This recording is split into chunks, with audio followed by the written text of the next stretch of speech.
here. We brought on Congresswoman Diane Black, Republican from Tennessee, to help us with this. You know, we're learning more and more about the implications of Obamacare, and certainly what's going to happen with our data, our personal data. And now we know that it's all going to go into this data hub. What's this all about?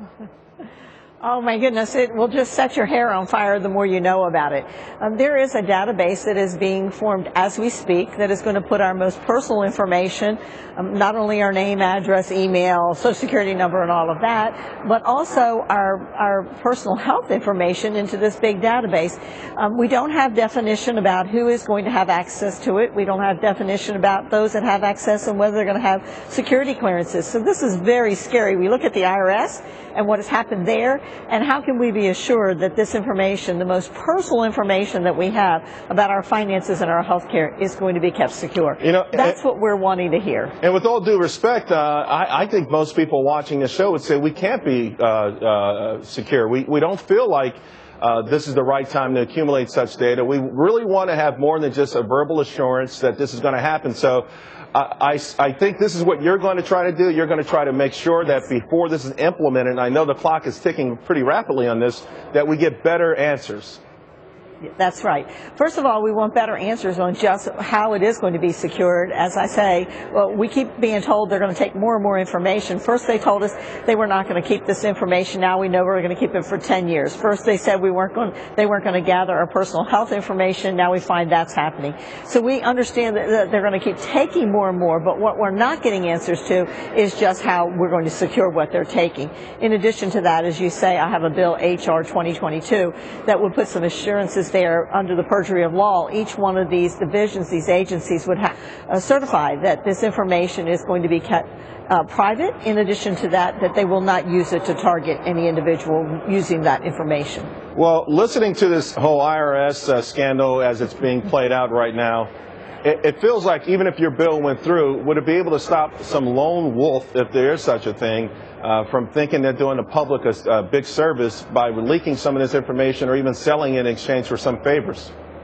Yeah, Charles, look, I'm going to tell you that it is really very disturbing. We already mistrusted the IRS with a very powerful organization, but that has been confirmed that our mistrust is valid, and we're doing things to get to the bottom of that. And so I think right now just the general feeling about the federal government having access to any of our data should give us pause and concern. And what we can do is the best that we can do by putting things in place to ensure that that's going to happen again under the perjury of the law. You know, I realize this is the crowning achievement of President Obama. At least that's what he feels with respect to the new health care law. But it just feels like it's all coming so fast, so rapidly, and almost every single day there's a new headline about something that someone didn't figure out, they didn't put it together. Is there any possibility of even delaying it? You know, forget about the idea, okay, we're going to squash it for now, but just some common sense of someone stepping in saying, you know what, let's push back the start of this thing. Well, that's one of the reasons why we want them to come before our committee and show us where they are on this data hub. We have indications that they're not ready. They're not ready to go. And most importantly for me is that we're going to secure the information, but we want to see how is it going to operate.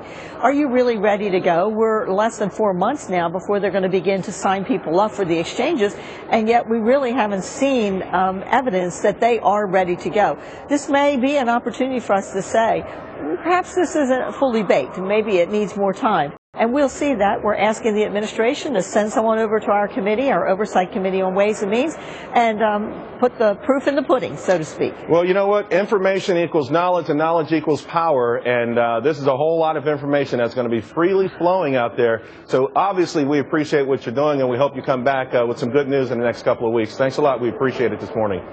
Thank you, Charles. We'll keep you posted. Okay, thanks.